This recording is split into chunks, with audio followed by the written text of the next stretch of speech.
मैं ढूंढते ढूंढते जब हार गया तो ब्रज की कुंज गलियों में, वो कुंज कुटीर में जाकर के मैंने देखा वो स्वयं श्री राधा रानी महारानी उनके चरणों को श्री कृष्ण दबा रहे हैं। तो ब्रज की श्री में और महाराज उस श्री में अंतर है। एक तो भगवान विष्णु की सेवा करती हैं और ब्रज की जो श्री महारानी राधा रानी हैं उनकी स्वयं श्री कृष्ण सेवा करते हैं। ऐसी राधा रानी क्या करती हैं? श्रोति भक्तानां दुख गाता शुद्ध्वा च भगवंतं श्रावयति इति श्री।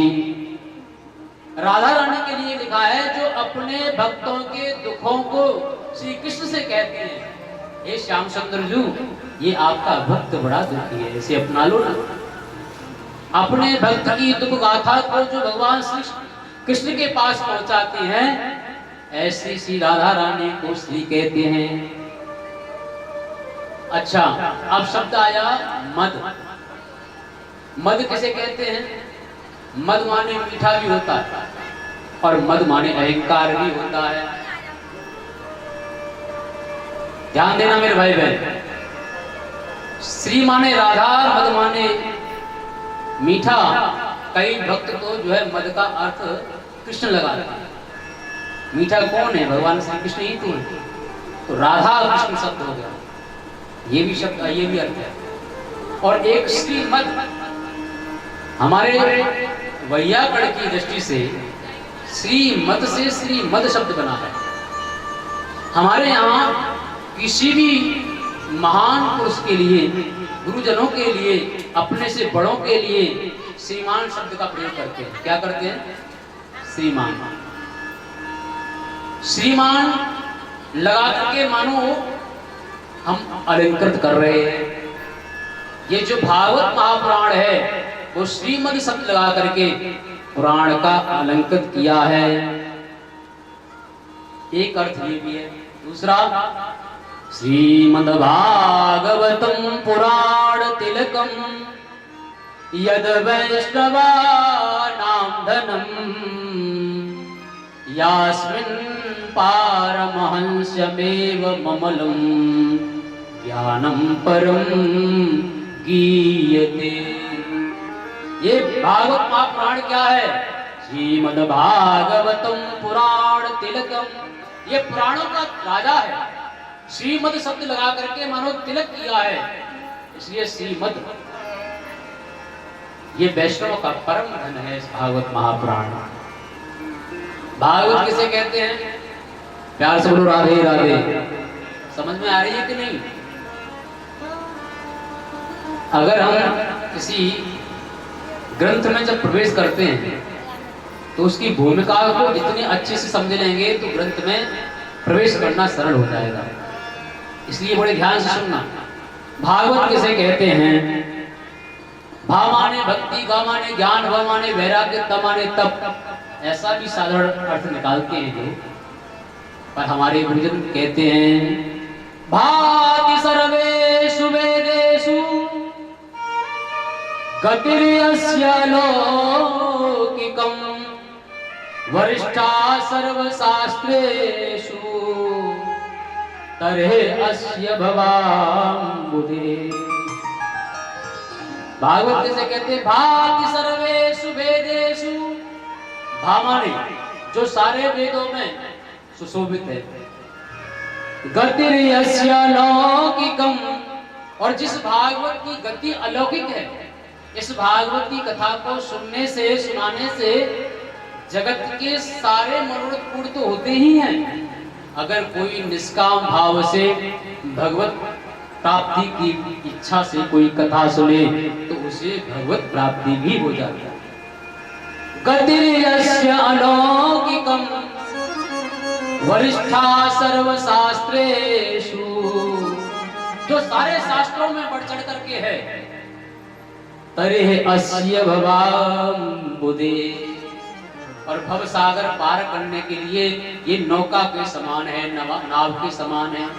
जैसे नाव में बैठ जाने पर सहज ही हम किनारा प्राप्त कर लेते हैं, ऐसे ही भागवत में आके केवल बैठ जाओ, निश्चित ही हम भव सागर पार कर जाएंगे, ऐसा विश्वास रखना चाहिए। पुराण किसे कहते हैं? पुराण का क्या अर्थ है? पुरा नवा नित्य किशोर यह सह प्राण। प्राण कहते हैं जो प्राचीन होने पर नित्य नया दिखाई देता है। ये भागवत पुराण लगभग 5000 वर्ष पूर्व लिखी श्री व्यास जी महाराज ने, कलयुग के प्रारंभ में और द्वापर के अंत में। और 5000 वर्ष से अनवरत इस कथा को लोग कहते आ रहे हैं, सुनते आ रहे हैं। न सुनने वाला थकता है, न सुनाने वाला थकता है। सुनाने वाले को ऐसा लगता है नवम नवम दिने दिने नया सुना रहे हैं, नया सुना रहे हैं। और सुनने वाले को ऐसा लगता है हम नया सुन रहे हैं, नया सुन रहे हैं। इसलिए ये पुराण बहुत प्राचीन होने पर भी नित्य नया दिखाई देता है। इसलिए हमारे यहाँ पुराण को गंगा कहा जाता है, कथा को गंगा कहा जाता है। क्यों कहा जाता है? बोले गंगा में आप स्नान करने के लिए जाओ तो जब आप डुबकी लगाओगे तो नया जल आपको मिलेगा, आचमन करोगे तो नया जल मिलेगा। ऐसा नहीं पुराना जल आए तो बहता जाता है। ऐसे ही कथा को जब आप सुनोगे या सुनाओगे तो आपको नया ही सुनने को सुनाने को मिलेगा। पुराण कहते हैं महाराज, ये पुराण कोई साधारण पुराण नहीं है। ये पुराण साक्षात भगवान श्री कृष्ण का ही स्वरूप है। भागवत के महात्मा में लिखा है जो पुराण को देख करके प्रणाम नहीं करता, जो पुराण को देख करके सिर नहीं झुकाता, जो कथा को सुनने से पहले पुराण को नमन नहीं करता, महाराज वो तो राक्षस के समान ही। इसलिए याद रखना, कहीं भी कथा में जाए सुनने हमको प्रणाम करना।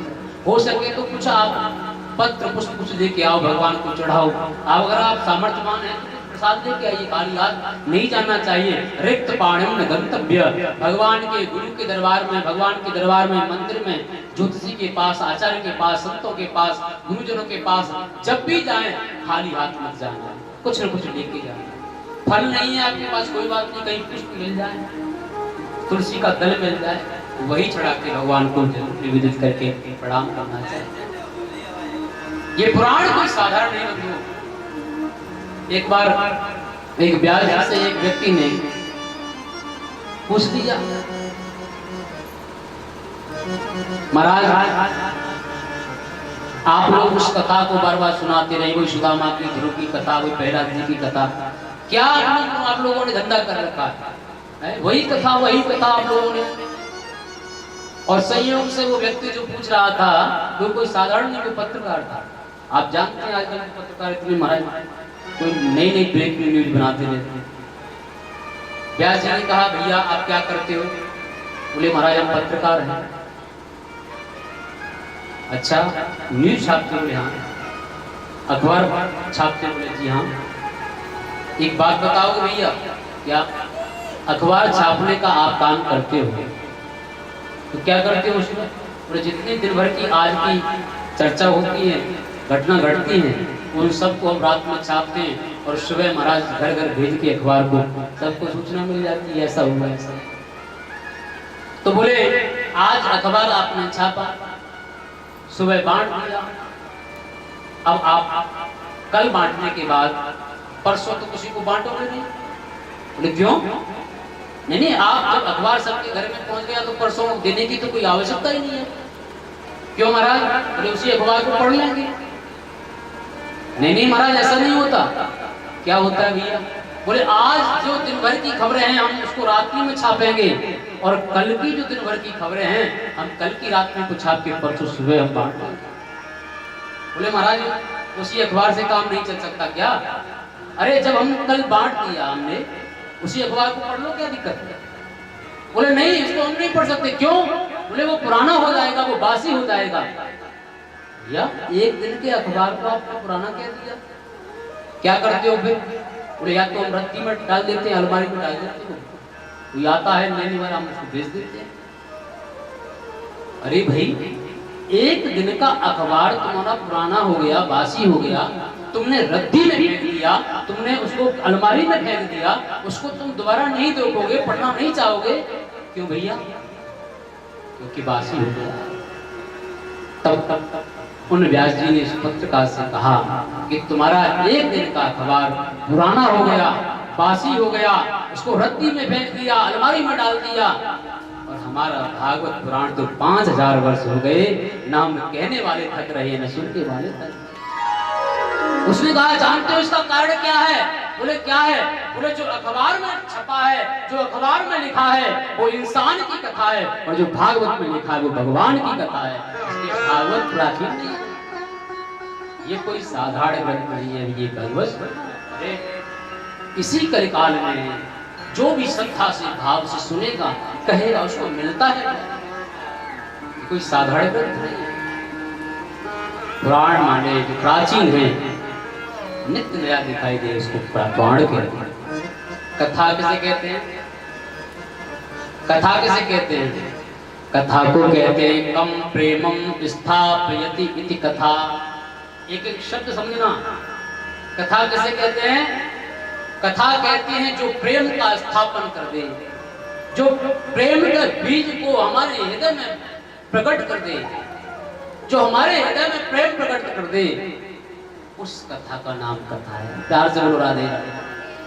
और कथा हम कह रहे हैं और कथा में प्रेम प्रकट हो ही नहीं साहब, है? जगत की बातें याद आए वो कथा है। जिस कथा को सुनने से भगवत प्राप्ति करने के मन में उत्कंठा हो तो समझना ये सच्ची कथा हमने सुनी है। भगवत भजन करने का मन हो तो समझना ये हम सच्ची कथा सुन रहे हैं। अगर हमारा मन संसार में जुड़ने का मन कर रहा है वो कथा नहीं, वो व्यथा है। व्यथा से जगत में जुड़ने का है और कथा से भगवान के चरणों में जुड़ने का। कथा से भगवत याद आती है, कथा से भगवान का भजन करने का मन करता है। अगर हम आज 10 माला कर रहे हैं और भगवान की कथा सुनने से मन में आए कि हम कल से भजन पढ़ेंगे, बहुत दिन हो गए हमने इतना ही सब साध रखा है, इतना ही सब कर रखा है। इसलिए प्यारे कथा से प्रेम कर रहे हैं, प्यार से बोलो राधे राधे। अच्छा, कई लोगों को हमने देखा है जीवन में प्रेम ऐसा निकल गया है साहब, कई लोग तो मुस्कुराना भी नहीं जानते।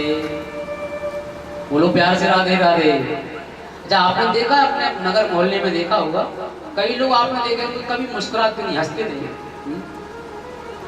बेचारे कई लोग तो 6-6 महीने से नहीं हंसते। कारण क्या है? हंसना इसलिए नहीं आता क्योंकि हृदय में प्रेम ही नहीं है। और कई लोग इतने प्रेम से भरे होते हैं, आप उनके दरवाजे पे जाओ, कहें महाराज आओ जल्दी आओ, आइए ना 2 मिनट बैठिए, आप कुछ खा के जाइए, कुछ पी के जाइए, 1 गिलास पानी तो चलेगा, चाय तो चलेगी चलेगी। इतने प्रेम से भरे होते हैं। और कई लोग इतने रूखे होते हैं, दरवाजे पे जाओ सब चाय भी नहीं, पानी की भी नहीं पूछते। जीवन से प्रेम निकलेगा।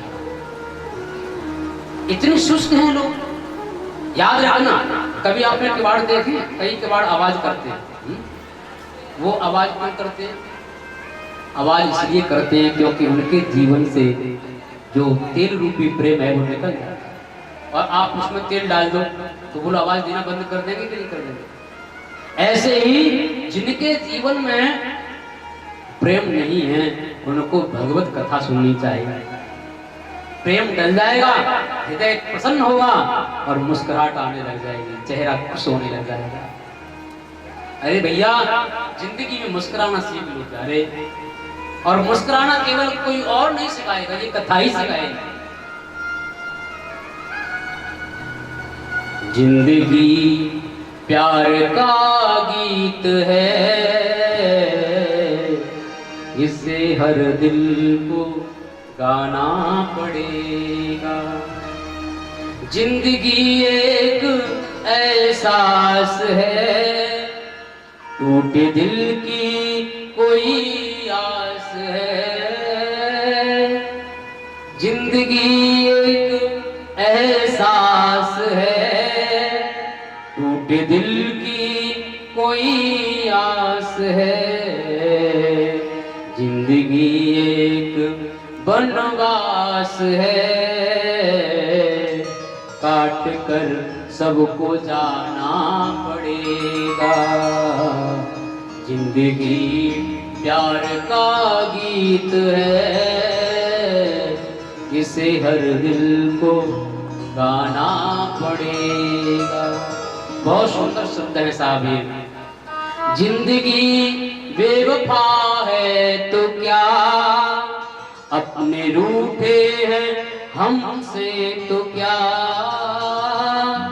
जिंदगी बेवफा है तो क्या, अपने रूठे हैं हमसे तो क्या। हाथ में हाथ ना हो तो क्या,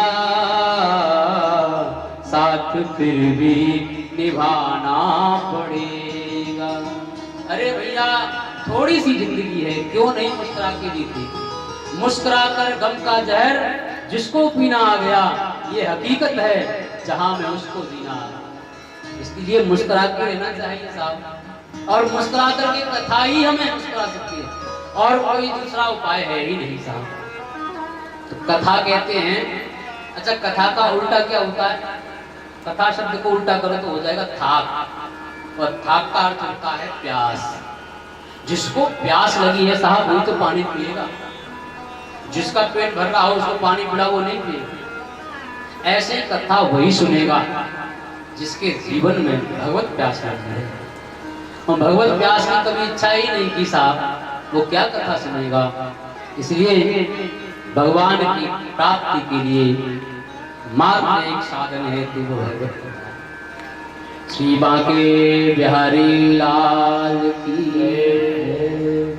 ये भागवत का अर्थ हमने आपको बताया।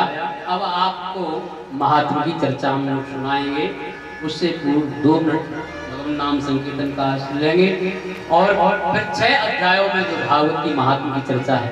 भागवत की महात्मा की चर्चा 2 बार हो गई है, आदि में और अंत में।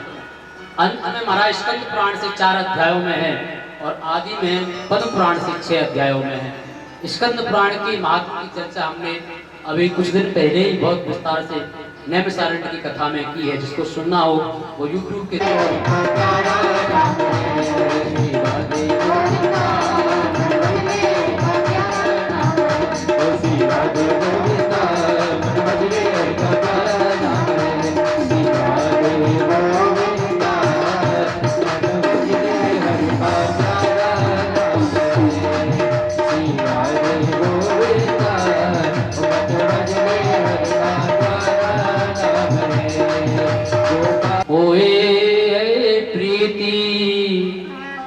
जब तक किसी के बारे में हम जान नहीं लेते ये व्यक्ति ऐसा है, तब तक उसके प्रति आदर भाव प्रेम नहीं हो सकता। और जब तक प्रीति नहीं होगी तब तक उसके प्रति विश्वास नहीं होगा, और विश्वास नहीं होगा तो महाराज भक्ति कैसे दृढ़ हो सकती है। इसलिए महात्मा की चर्चा गाई। हम लोग पहले श्लोक को बोलने वाले हैं। आप लोग हाथ जोड़ पत्यादे तवे तापत्रय विनाशाय श्री कृष्णाय वयं नुमः। ये पहला श्लोक है, इसका व्याख्यान हम सुनेंगे। रूपाय भगवान ऋषि कहते हैं, कोई कहता है हमारे गदा वाले हैं, कोई कहता है हमारे त्रिशूल वाले हैं। आखिर भगवान है कैसा, भगवान का स्वरूप क्या है? तो ये स्वरूप बताया सच्चिदानंद रूपाय। भगवान का रूप कैसा है? सत्य धन चित्त धन आनंद रूपाय। सत्य किसे कहते हैं? बड़े ध्यान से सुनना। सत्य का अर्थ क्या है? बोले सत्य उसे कहते हैं जो पहले था, आज है और कल भी रहेगा, उसको सत्य कहते हैं। जिसका कभी विनाश नहीं होता उसको सत्य कहते हैं। जो पहले नहीं था, आज है और कल का भरोसा नहीं है, वो असत है, वो अशाश्वत है, वो मिटने वाला है। ये जगत दिखाई दे रहा है ये सब मिटने वाला है। ये शरीर जो दिखाई दे रहा है ये भी मिटने वाला है, ये भी नहीं रहेगा। पहले नहीं था, आज है, कल का भरोसा नहीं है प्यारे। इसलिए ये शरीर क्या है? ये असत है, ये अशाश्वत है, ये मिटने हर देश में तू, हर भेष में तू, हर देश में तू, हर भेष में तू, तेरे नाम अनेक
में तू, हर देश में तू, हर देश में तू,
ध्यान देना एक बार फिर, जहां सत्य होगा वहीं आनंद होगा।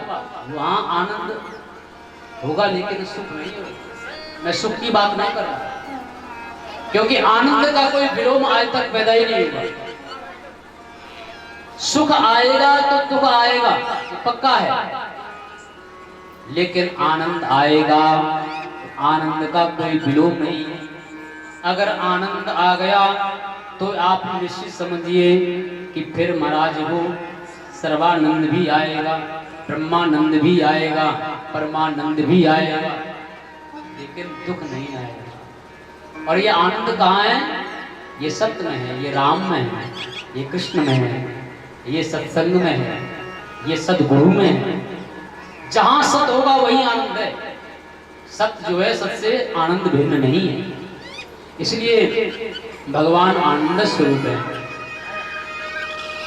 गुरु सच्चिदानंद भगवान की। भगवान करते क्या है? विश्वोत्पत्त्यादि हेतवे, विश्व की उत्पत्ति करते हैं भगवान, और भगवान पालन करते हैं, भगवान संहार करते हैं। अच्छा, ये हम लोग को क्या भ्रम है कि ये सब हम करते हैं। भगवान पालने वाले हैं, भगवान जन्म देने वाले हैं, और भगवान ही संहार करने वाले हैं। लेकिन भ्रम हमको ये हो जाता है, महाराज ये सब हम कर रहे हैं। बस इसी बात के लिए हमें दुख है, केवल इसी अज्ञानता के कारण हमें दुख होता है। ये तीनों जो काम करने वाले हैं वो सच्चिदानंद है। उनका स्वभाव कैसा है? तापत्रय विनाशाय, वो तीनों ताप को हटने वाले हैं। दैहिक दैविक भौतिक तापा, राम राज्य काहू नहीं व्यापा। जो भगवान की शरण में आ जाते हैं ये तीनों उनको फिर सताते नहीं।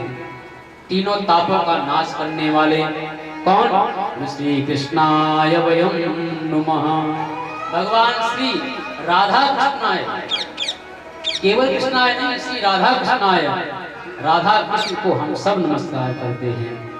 गुरु सच्चिदानंद भगवान की जय हो। दूसरा श्लोक जो मुख्य कथा के वाचक हैं श्री सुखदेव जी महाराज को, उसको प्रणाम किया।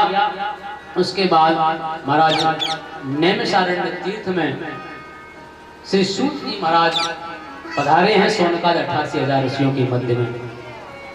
बोलो नैमिषारण्य धाम की जय, श्री सूत जी महाराज की जय हो। 88,000 सोनकाद ऋषियों की जय हो। चक्र तीर्थ धाम की जय हो। जय जय श्री राधे। ये नैमिषारण्य तीर्थ जो है उत्तर प्रदेश में सीतापुर जिले के अंतर्गत विराजमान है। अभी अधिक मास में हमारी वहाँ कथा हुई। बड़ा दिव्य तीर्थ है। 84 कोस की वहाँ परिक्रमा लगाई जाती है साहब। बड़ा सुंदर, बड़ी सुंदर जगह है वहाँ पर। कभी मौका मिले तो जरूर जाना चाहिए। अभी इस वर्ष हमारी नैमिषारण्य में कथा हुई, बहुत लोग पहुँचे। और अगले साल वही सब परिवार, यजमान परिवार हमारा बद्रीनाथ धाम में कथा कराने के लिए जा रहा है। जिनको भी जाना हो हमारे गौरवाचार्य से संपर्क कर लें। और चूंकि बुकिंग तो बहुत पहले से प्रारंभ हो जाएगी। अभी हम लोगों ने नैमिषारण्य में 200-250 लोग पहुंच गए। बुलाए तो कम थे लेकिन अधिक पहुंच गए। तब से फिर हमें लगा कि हमें उसी सीमा के अंतर्गत कथा हमें करनी है, तो पहले से ही लोगों को बताया जाएगा, कराया जाएगा। नैमिषारण्य तीर्थ में सोनकाद 88,000 ऋषि महाराज विराजमान हुए हैं। और वहाँ सूत जी महाराज पधारे हैं तो गुरुदेव आए, उठ करके प्रणाम किया। ये हमारे शास्त्रों में विधान है, जब अपने बड़े बुजुर्ग गुरुजन पधारे तो उनको खड़े होकर के आदर देना चाहिए। पहले लोग जो है कितना आदर भाव देते थे बड़े बुजुर्गों का, कि जब आते थे तो महाराज उठ के खड़े हो जाते थे। अब हम देखते हैं कि बच्चे बैठे ही रहते, चाहे बाबा हो, चाहे पापा हो, चाहे कोई भी हो, महाराज उनको देख के खड़े नहीं। ये ऐसा न करने से महाराज पुण्यों का नाश होता है। हम जब गुरुजनों को, बड़े बुजुर्गों को जब सम्मान देते हैं तो 4 चीजें हमारी बढ़ती हैं। आयु विद्या यशो बलम। आयु विद्या यश और बल, ये 4 चीजें अपने गुरुजनों के आशीर्वाद से ही प्राप्त होती हैं। ट्यूशन से विद्या नहीं मिलती। कितनी भी ट्यूशन लगवाओ, कितनी भी कोचिंग करो, आजकल तो बच्चा महाराज इतना परेशान है, ट्यूशन लगा लगा के आंखें चली गई पढ़ते पढ़ते। बचपन से तो महाराज इतना बड़ा बैग मान देते हैं और 3-3, 4-4 ट्यूशनों के बाद भी पता चलता है कि बाद में बच्चा महाराज कुछ नहीं पढ़ पाया। लेकिन ये कारण क्यों हो रहा है? ये कारण यही है कि पढ़ाई तो खूब पढ़ा रहे हैं, पर अपने घर के जो संस्कार, जो हमारे सनातन संस्कार थे, वो सब भूलते जा रहे हैं। अरे भैया, विद्या यश बल तो गुरुजनों के, बुजुर्गों की सेवा से, उनके आशीर्वाद से मिलती है। बल जो है घी खा के और बर्गर पिज्जा खा के नहीं मिलता, तो अपने बड़े बुजुर्गों का सम्मान करने से ही मिलता है।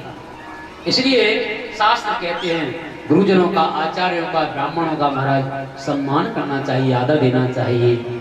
नैसे सूतमा महामतिम कथामृत रसस्वाद कुशलः सौनको ब्रवीत। कुशल श्रोता श्री सौनकाद ऋषियों ने अपने गुरुदेव को आया देकर के उनका पूजन किया, वंदन किया, अभिवादन किया, आसन दिया और गुरु जी से प्रश्न किए, हे गुरुदेव अब कृपा करके आप अज्ञान ध्वांत विध्वंस सूर्य कोटि समप्रभा सूताख्याय तथा सारम मम कर्ण रसायनम। हे गुरुदेव आप कृपा करके आप शास्त्रों का सार हमें सुनाइए। हे गुरुदेव ऐसा आख्यान हमें सुनाइए जो हमारे कानों में औषधि की तरह लगे, औषधि की तरह जाए। तो कहा महाराज आपके कानों में क्या कोई रोग हो गया है जो औषधि डालोगे, दवा डालोगे? बोले हाँ रोग हो गया है। क्या रोग हो गया है? हम सबको ये रोग है। क्या रोग है? हमें इन कानों से दूसरे की निंदा सुनना बड़ा अच्छा लगता है। कोई पड़ोसी की निंदा कर रहा हो, महाराज कान खड़े हो जाएंगे, क्या कह रहा है, क्या हो रहा है। और अगर भगवान की कथा जाए तो नींद आ जाती है। इसलिए जो हमें भगवत चर्चा न सुन करके दुनिया की चर्चा सुनने की जो आदत है, ये जो रोग है, इस रोग को दूर करने के लिए आप ऐसी कथा सुनाए जो ये रोग हमारा दूर हो जाए। भक्ति ज्ञान विराग तो विवेको वर्जते महा। हे गुरुदेव, जो हमारी भक्ति बढ़ाए, ज्ञान बढ़ाए, वैराग्य बढ़ाए, विवेक बढ़ाए, माया मोह से दूर करे, ऐसी कथा सुनाओ। इस घोर कलयुग में लोग आसुरी को प्राप्त हो गए, असुरता को प्राप्त हो गए, क्लेश से आक्रांत हैं। इन सब से बचने का हमें उपाय बताइए, जो कृष्ण की शाश्वत प्राप्ति करा दे, ऐसा आप कृपा करके उपाय बताइए। हे गुरुदेव, चिंता मण लोक सुखम सुरुद्रो स्वर्ग संपदम प्रयच्छति कुरूपीतो वैकुंठम योग दुर्लभम। हे गुरुदेव, चिंतामणि, स्वर्ग में एक मणि है जिसका नाम है चिंतामणि। प्यार से बोलो राधे राधे। क्या नाम है उसका? चिंतामणि। उसके पास जाने से जो मांगो वो मिल जाता है। एक कल्प वृक्ष है स्वर्ग में, उसके पास जाने से सब कुछ मिल जाता है। ऐसे ही जो सदगुरु की शरण में आ जाता है तो सदगुरु अपने गुप्त से गुप्त रहस्य भी उसको बता देते हैं। प्रयच्छति गुरु प्रीतो वैकुंठम योगी दुर्लभम। ऐसे गुरुदेव होते हैं जो अपने गुप्त से गुप्त रहस्य को भी शिष्य के सामने महाराज बता देते हैं। ऐसे गुरुदेव की जय हो। प्यार से बोलो सदगुरुदेव भगवान की जय। जोर से बोलो, बोलो गुरुदेव भगवान की। ऐसे गुरुदेव हैं साहब, गुरु की बड़ी महिमा शास्त्रों में गाई है। एक भजन हम गुरु के चरणों में निवेदित कर दें, क्योंकि गुरु के बिना महाराज जीवन का कोई अस्तित्व ही नहीं है। बोलो सदगुरुदेव भगवान की। द्वारे द्वारे करी दंडवत, द्वारे द्वारे करी दंडवत, सबने नाच नचाया हूँ। अब तो गुरुवर शरण में ले लो, शरण तुम्हारे आया हूँ। अब तो गुरुवर शरण में ले लो, शरण तुम्हारे आया हूँ। अब तो गुरुवर शरण में ले लो, शरण तुम्हारी आया हूँ। अब तो गुरुवर शरण में ले लो, शरण तुम्हारी आया हूँ। द्वारे द्वारे करी दंडवत, द्वारे द्वारे करी दंडवत,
संत बताते हैं, ऐसा संत बताते हैं, हाँ ऐसा संत बताते हैं।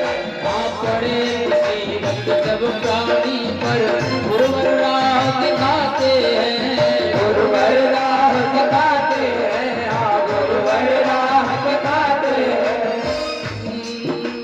भक्ति भाव के पुष्प सजाकर, भक्ति भाव के पुष्प सजाकर, भक्ति भाव के पुष्प सजाकर, भक्ति भाव के पुष्प सजाकर पूजा करने आया अब तो गुरुवर शरण तुम्हारी आज्ञा, हम तो गुरुवर शरण में शरण तुम्हारी।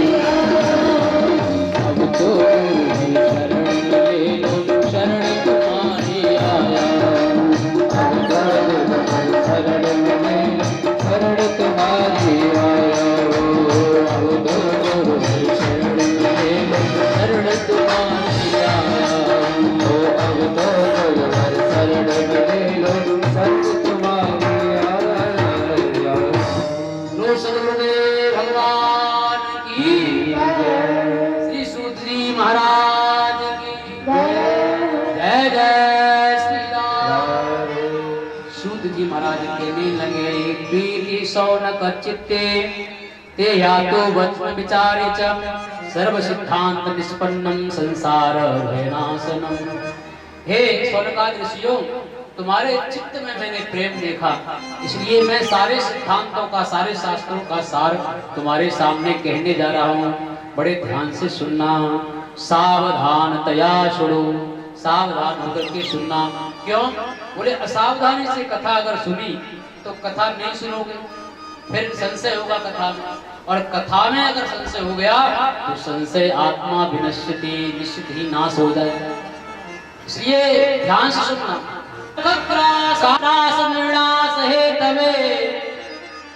काल रूपी सर्प अपना मुख फाड़े बैठा है, इसमें ये जीव बैठा है, और ये कब अपना मुख बंद कर ले कुछ पता नहीं है। हम सब जितने भी जीव है ना, सब काल के मुख में बैठे हैं, और ये मुख अपना कब बंद कर ले सर कुछ पता नहीं। मृत्यु बिल्कुल ऊपर ही बैठी है। वो तुलसीदास जी ने मुझसे पूछा, बाबा आप ये बताओ मृत्यु कितनी दूर है? बोले मृत्यु मात्र 13 अंगुल दूर है। जब ये श्वास जाती है तो 13 अंगुल दूर तक जाती है, लौट के आए ना आए इसकी कोई गारंटी नहीं। इसलिए एक एक क्षण बड़ा कीमती है। बड़े ध्यान से कथा सुनना, क्योंकि ये मानव जीवन बड़ा ही दुर्लभ है। ये मानव शरीर जो मिला है, सुर दुर्लभ सद ग्रंथन गावा, ये देवताओं को दुर्लभ है ये शरीर। और सुनो शौनकादि, जो मैं कथा तुम्हें सुनाने जा रहा हूँ, ये कथा भी कोई साधारण कथा नहीं है। जन्मांतरे भवे पुण्यम तदा भागवतम लभे। जन्म जन्मों के पुण्य पुण्य जब इकट्ठे होते हैं तब ये कथा सुनने को मिलती है। ये कथा महाराज, कोई चाहे कि हमारे पास बहुत धन है तो हम कथा कभी भी सुन सकते हैं, ऐसा नहीं हो सकता। कथा पैसा तो बहुत लोगों के पास होता है, हर व्यक्ति कथा नहीं करा पाता। जीवन में पैसे को, धन को भोग में खर्च कर लेता है, लेकिन कथा के लिए महाराज रुपया नहीं करता। वो तो वही खर्च कर सकता है जो महाराज जिसके ऊपर भगवत कृपा है।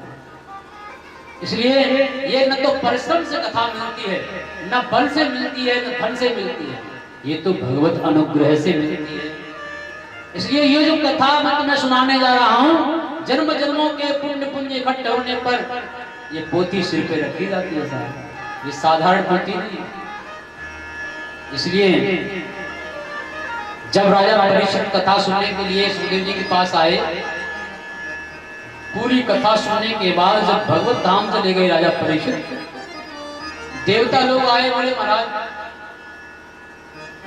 आप कथा सुनाने जा रहे हैं, आप विनिमय कर लीजिए। कैसा?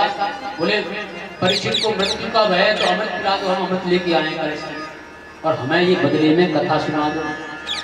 सुखदेव जी हंस करके महाराज कहने लगे, हे देवताओं, तुमने इस कथा को इतना साधारण समझ लिया क्या? ये कथा कोई साधारण कथा नहीं है। को स्वधा को कथा लोके को कांच को मणिन महान। कहाँ ये कथा और कहाँ ये अमृत। जैसे मणि और कांच में अंतर होता है, इतना ही अंतर कथा में और अमृत में है। प्यार से बोलो राधे राधे। ये कथा केवल इस धरती पर ही मिलती है। आप सोचो कि हम बहुत पुण्य करने और वैकुंठ में जाके कथा सुनने को मिल जाएगी, न ये वैकुंठ में मिलती, न ब्रह्मलोक में मिलती, न ये शिवलोक में मिलती। कथा तो केवल भूमि पर ही मिलती है। इसलिए देव दुर्लभ शरीर पाकर इस धरती पर हम आए हैं और फिर भी कथा से वंचित रह जाएं तो बंदो इससे बड़ा दुर्लभ, इससे बड़ा और क्या अभाव होगा हमारे। इसलिए ये जो कथा है बड़े ध्यान से सुनो। ब्रह्मा जी महाराज आश्चर्य में पड़ गए। कब? जब ये कथा सुन के राजा परीक्षित को मोक्ष मिल गया। ऐसी इस भागवत की महिमा है। ब्रह्मलोक में जब तुला से तौला, एक तराजू में महाराज पल्ले में सारे शास्त्र रखे, एक पल्ले में जब भागवत रखी और जब ब्रह्मा जी ने तौला तो भागवत का पल्ला नीचे हो गया। ऐसा गौरव है इस भागवत का। बोलो भागवत भगवान की जय। महाराज इस कथा को पहले नारद जी महाराज इनके द्वारा इसको सप्ताह रूप में किया गया।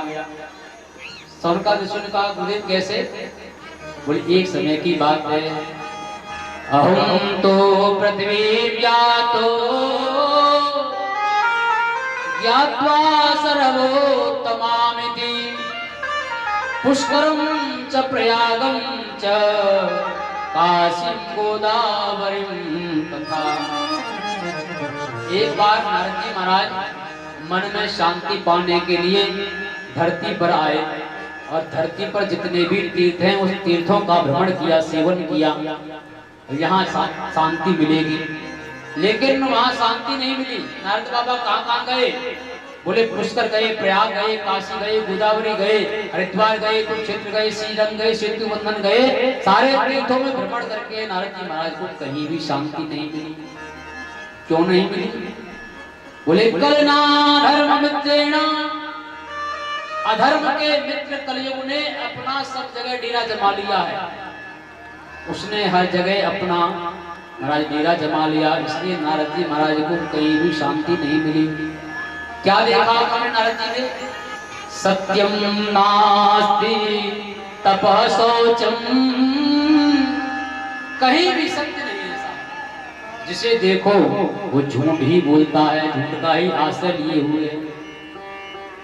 झूठ ही लेना, झूठ ही देना, झूठ ही लेना, झूठ ही देना, झूठ ही भोजन, झूठ चवेना, झूठ ही भोजन, झूठ चवेना। महाराज झूठा व्यक्ति खा रहा है, झूठा ही बोल रहा है, भोजन भी झूठे हो गए लोगों के। सब जगह देखा महाराज सब असत्य का सहारा लिए बैठे। किसी से पूछो महाराज झूठ क्यों बोलते हो? अरे बोले महाराज सही बोलेंगे तो पेट भूखकर मर जाएंगे, हैं? सही बोलने वाले को कहीं सुख है क्या? ऐसा लोग बोलने लगे।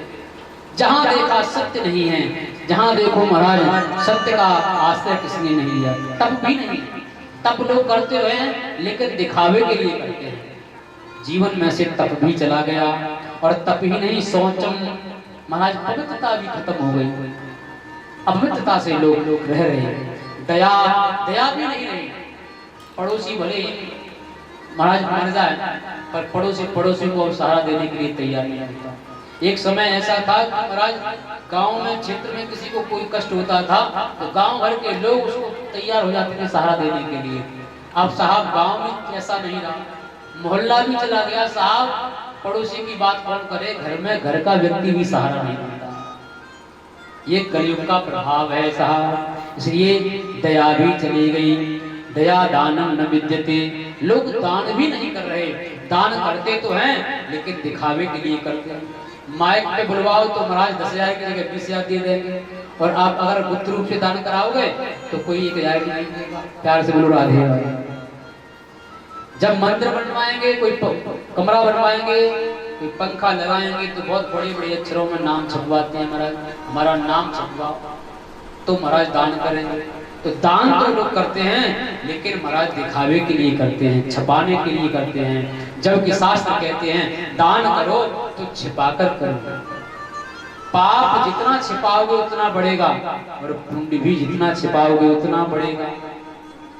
पहले शास्त्र कहते थे, महाराज संत बताते थे कि जिस हाथ से दान करें दूसरे हाथ को भी पता नहीं लगना चाहिए। इतने गुप्त ढंग से दान करना चाहिए कि दूसरे हाथ को भी पता न लगे कि हमने इतना दान कर दिया। पर लोग दान पहले करेंगे बाद में करेंगे, पहले इतना गा देंगे इतना गा देंगे। ध्यान देना, कोई भी पूजा पाठ सत्कर्म दान आदि करते हैं, हम जितनी बार जिह्वा से बोलते हैं उतना ही नष्ट होता है। तो जिस कर दिया एक बार तो दोबारा उसका नाम नहीं लेना। मैंने कई लोगों को देखा है, महाराज उसके नाम को तो आपने ऐसा किया, नहीं बुरे बोलना नहीं। तो इसलिए पाप को महाराज लोगों के सामने छपाओ और पुण्य को छिपाओ। जितना आप छिपाओगे उतना बढ़ेगा। इसलिए महाराज लोगों के अंदर दान की विधा भी चली गई। उदंभरणो जीवा, लोग जो है अपना पेट भरने में लगे, कैसे भी पेट भर जाए, चाहे झूठ बोल के चाहे किसी का कुछ करके हानि करके। उदंभरणो जीवा परातः कुट भाषण, लोग जो है वाणी कड़वी बोलने लगे। वाणी बोलते तो है पर मीठी नहीं बोलते, कड़वी बोलते हैं। ये कलयुग का प्रभाव ऐसा है। वाणी भी एक कला है, प्यार से बोलो राधे राधे। वाणी बोलना जिसको आ गया, समझो जीवन में उसका बहुत सारा काम बन गया। वाणी ऐसी बोलिए सबका पापो, ऐसे बोलो जो महाराज वो देख करके एकदम मुक्त हो जाए। लेकिन क्या करें साहब, आज तो भाषा ही ऐसी हो गई है। बोले कहाँ जा रहे हो? क्यों, क्या करोगे? अब बताओ, वो तो पूछ रहा है, आप ऐसी भाषा बोल रहे हो। वाणी लोगों की कड़वी हो गई। वाणी बोलना भी एक कला है साहब, ये भी जीवन की एक साधना है। मैंने एक बहुत पूर्व एक किताब पढ़ी थी, एक जैन संप्रदाय के किसी भक्त ने मुझे दी थी। तो महाराज वो वाणी के विषय में उसमें बहुत जोर दिया गया था। लेकिन क्या करें साहब, अब कहाँ कौन बोलता है। पर ये भी एक कला है। बातन सो देवी और देवता प्रसन्न होत, बातों से मूर्ख और ज्ञानी जाने जाते हैं। बातों से लाखों लोग, बातों से चतुर लोग लाखों कमाते हैं। तो चतुर होते हैं वो वाणी से ही तो कमाते। कई लोग हमने देखे महाराज। अच्छा हमारे पास ही क्या है ये बताओ? हमारे पास भी तो वाणी की भी कला है, और आप लोग बैठ के इनको सुन रहे भगवान की चर्चा। अगर ये वाणी ऐसी न होती तो कौन बैठता? इसलिए बंधुओं वाणी भी एक कला है। और कलयुग का क्या प्रभाव देखा? मंदा सुमंदमतयो मंदभाग्या पुत्रता, लोगों के भाग्य मंद हो गए। मंद माने भाग्यहीन व्यक्ति हो गए। कलयुग जिसे देखो वो भाग्य का मारा घूमता है, प्रारब्ध का मारा घूमता है। क्यों? बोले महाराज असत्य का सहारा लिया है, भजन का सहारा नहीं, भगवान का सहारा नहीं, तो भाग्य कभी नहीं हो ही जाएगी। इसलिए मंद भाग्या पुत्रता, घर में कलह हो रही है। और इतना ही नहीं, तरुणी प्रभुता गे शालको बुद्धिदायक, घर में किसकी चलती है? प्यार से बोलो राधे राधे। घर में किसकी चलती है? परीक्षित जी, आपके यहाँ तो आपकी चलती होगी। लेकिन भागवताकार कह रहे हैं घर में प्रायः माताओं की चलती है, घरवाली की चलती है। तरुणी प्रता है घर में। अब जो है भाइयों का कोई खैर यहाँ नहीं होगा, यहाँ तो बहन के लोग तो सब धर्मात्मा हैं, ये तो सब भक्त लोग हैं महाराज, यहाँ नहीं हो सकता। वो तो अपनी तरफ की बात कर रहे हैं। घर में माताओं की चलने लगी।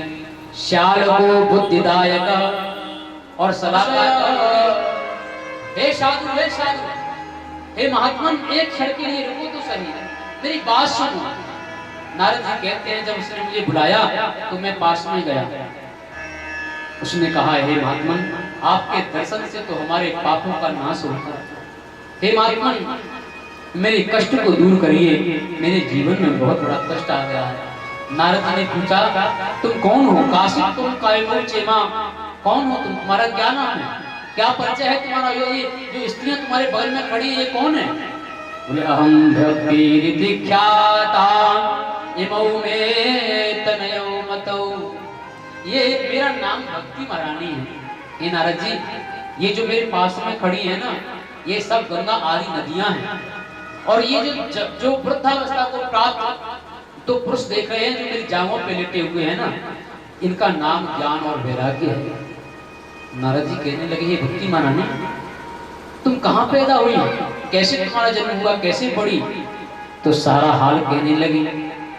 उन्होंने कहा, उत्पन्ना द्रविड़े साहं वृद्धिं कर्णाटके गता क्वचिन क्वचिन महाराष्ट्रे गुजरे जीर्णतां गता। हे महात्मन, मैं द्रविड़ देश में उत्पन्न हुई और मैं कर्नाटक में जाके बड़ी हुई। कहीं कहीं महाराष्ट्र में मुझे पूजा गया, गुजरात में आकर के तो मैं वृद्ध हुई। देखो, ये भक्ति महारानी कहाँ जवान होती, कहाँ पैदा होती? द्रविड़ देश में। अच्छा, द्रविड़ देश का क्या अर्थ है? जिसका हृदय भगवान की कथा सुनते सुनते द्रवित हो गया है, द्रवीभूत हो गया है, जिसके नेत्र भगवान की कथा सुनते सुनते महाराज आंखें जो जिनकी भर जाती हैं, आंखों से आंसू निकलते हैं, हृदय गदगद हो जाता है। और भगवान को प्राप्त करने के लिए जिनकी हृदय में महाराज वेदना होती है, ऐसे हृदय में भक्ति प्रकट होती है। उत्पन्ना द्रविड़ देश से, और महाराज बढ़ती कहाँ है? कर्नाटक के। कर्नाटक माने कान। ये ध्यान देना, भक्ति उन्हीं के हृदय में बढ़ती है, उन्हीं के हृदय में जवान होती है जो अपने कानों से भगवत कथा सुनते हैं। लेकिन क्वचिन क्वचिन महाराष्ट्र, कहीं कहीं महाराष्ट्र में पूजी गई। और आप जानते हैं गुजरात में जाकर जीर्ण शीर्ण हो गई, कारण कि गुजरात जो है धनाढ़ प्रदेश माना जाता है। आज भी गुजरात सबसे महाराज धनाढ़ प्रदेशों में माना जाता है। हमारे संत यहाँ एक बात कहते हैं कि धन का दास कभी भगवान का दास नहीं हो सकता। रानी के हम चाकर, रानी के हम चाकर,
चाकर कौन कौन है?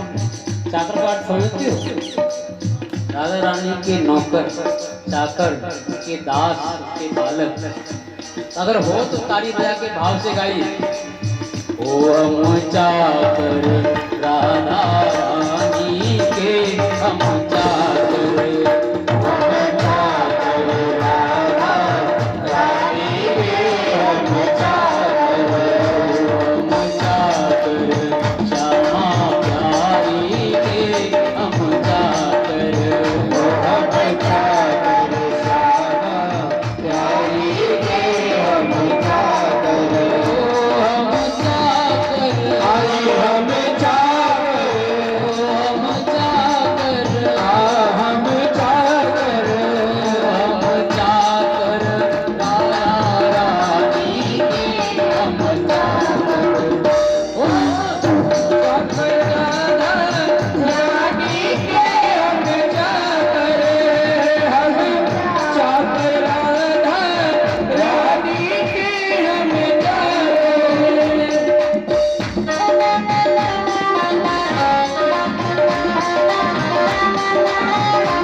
वास्तव में चाकर हो तो मेरा हाथ खड़े करो, बोलो मेरे साथ। और हम चाकर रानी के हम चाकर, हम चाकर रानी के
हम चाकर।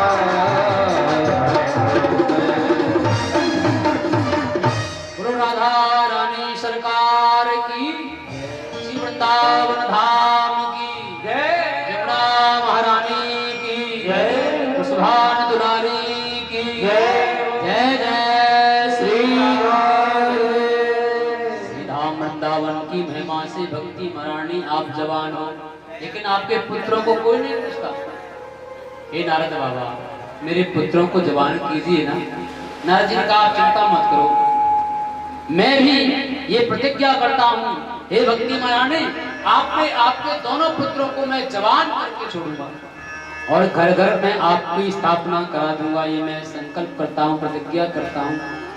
नारद जी महाराज ने वेद पाठ प्रारंभ कर दिया, वेद मंत्रों को कानों में सुनाया, उससे थोड़े से जगे फिर सो गए। गीता पाठेर मुहुर्मुहु, गीता का पाठ बार बार सुनाया, फिर भी नहीं जवान हुए, फिर भी नहीं जागे। अब महाराज क्या करें, चिंता में पड़ गए। जब वेद मंत्रों के सुनने के बाद भी, गीता के पाठ को बार बार सुनाने के बाद भी ये जवान नहीं हुए, अब मुझे क्या करना चाहिए। उसी समय मन में सोचते हैं कि मैं कुछ करूंगा। महाराज तीर्थों का सेवन किया, मैं महात्माओं से पूछूं। महात्माओं से पूछने के लिए गए तो महात्मा महाराज प्रक्रिया में से कुछ महात्मा तो भाग गए। नारद बाबा ये पूछने आए हैं कि ज्ञान वैराग्य को कैसे जवान किया जाए। बोले ये नहीं जानते तो हमें कहां से पता होगा। कुछ महात्माओं ने बातें बना दी, कुछ महात्मा महाराज मौन हो गए, लेकिन ये उत्तर किसी के पास नहीं मिला। नारद जी महाराज ने वज्र का आश्रम में जाकर के, बद्रीनाथ धाम में जाकर के तपस्या करने का मन बनाया। उसी समय आकाशवाणी हो गई। आकाशवाणी ने कहा, है नारद बाबा, आप कोई जो है सत्कर्म करिए।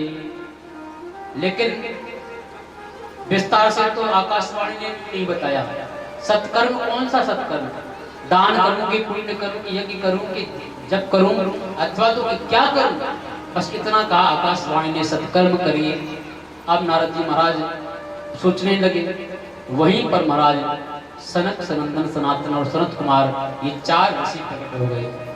ये चारों ऋषि महाराज, चार भाई हैं, 5 वर्ष की अवस्था रहती है। एक भाई कथा कहता है, 3 भैया कथा सुनते हैं और एक मंत्र का जाप करते रहते हैं। कौन सा? हरि शरणम हरि शरणम हरि शरणम हरि शरणम शरणं हरि शरणं हरि शरणं हरि शरणं हरि शरणं हरि शरणं हरि शरणं हरि शरणं हरि शरणं हरि शरणं गोविंद शरणं हरि शरणं हरि शरणं हरि शरणं हरि शरणं हरि शरणं हरि शरणं हरि शरणं हरि शरणं हरि शरणं हरि शरणं गोविंद शरणं गोविंद शरणं गोविंद शरणं गोविंद शरणं गोविंद शरणं गोविंद शरणं गोविंद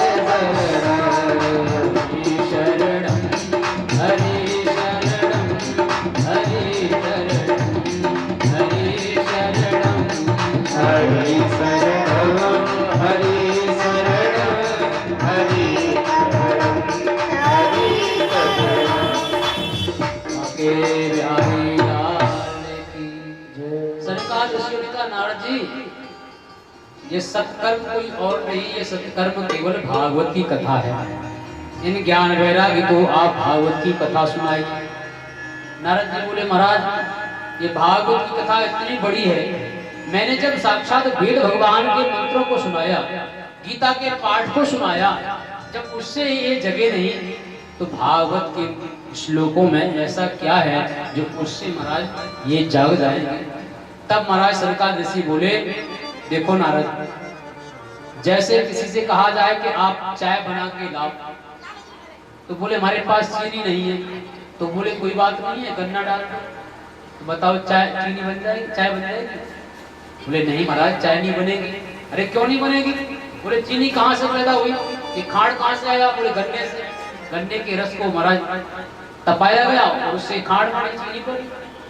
बोले जब मूल जो है गन्ना है तो गन्ने से चाय क्यों नहीं बनेगी? बोले जैसे गन्ने से चाय नहीं बन सकती, मैं मानता हूं कि वेद के मंत्रों को ही महाराज भागवत में लिखा गया है, वेद मंत्रों का सार, पर वेद के मंत्रों से जहां काम नहीं बनेगा वहां भागवत के श्लोकों से काम बन जाएगा। कैसे? जैसे महाराज जहां त्रिशूल से काम नहीं चल सकता वहां सुई से काम चलता है कभी कभी। अब आप कहोगे महाराज हमें रोटी चुपड़नी है, बोले चुपड़नी है तो कोई बात नहीं, घर में फ्रिज से दूध निकाल के लाओ, दूध से चुपड़। बोले महाराज दूध से रोटी नहीं चुपड़ी जा सकती, क्यों? अरे दूध से ही तो घी बनता है। बोले घी तो बनता है पर दूध से रोटी थोड़ी चुपड़ी जाएगी। बोले उस दूध को आप गर्म करिए, फिर उसको ओट करके महाराज उसको जमाइए, फिर दही बनेगा, दही को फिर मथिए, तब घी बनेगा, घी को तपाइए, तब उससे रोटी चुपड़ी जाएगी। ठीक उसी प्रकार जो वेद है, वेद को महाराज वेद का जो सार दिया है व्यास जी महाराज ने, वेद के मंत्रों का वो भागवत। वेद के मंत्र जो काम नहीं करेंगे वो भागवत के एक एक श्लोक काम करेंगे। आप भागवत की कथा सुनाइए। नारद बाबा बोले बोले कथा तो सुनाए हम, लेकिन कहाँ सुनाए और कथा जो है कौन सुनाए? नारद जी बोले आपसे अच्छा वक्ता तो कोई हमें मिल नहीं सकता। हे सनकाद ऋषियों आप भी कथा सुनाएं। वक्ता के रूप में सनकाद ऋषि चुन लिए और इधर कहाँ? बोले हरिद्वार में आनंद नाम के घाट पर महाराज कथा प्रारंभ के लिए रखा गया। अब वहाँ कथा सुनानी है, आनंद घाट में सब लोग पहुंचे, भक्ति मराने ज्ञान वैराग्य भी वहाँ महाराज पहुंचे और भी बड़े बड़े ऋषि मुनि वहाँ पहुंचे। जिसने सुना भागवत की कथा हो रही है तो महाराज सब के सब अपने अपने रूप को बना महाराज बदल करके सब के सब कथा सुनने के लिए पहुंचे। भृगुर्वसिष्ठश्च शवनश्च गौतमो मेधातिथिर्देवलदेवरातो रामस्तथागतसुतश्च साकलो मुकुन्दपुत्रादिविप्पलादः।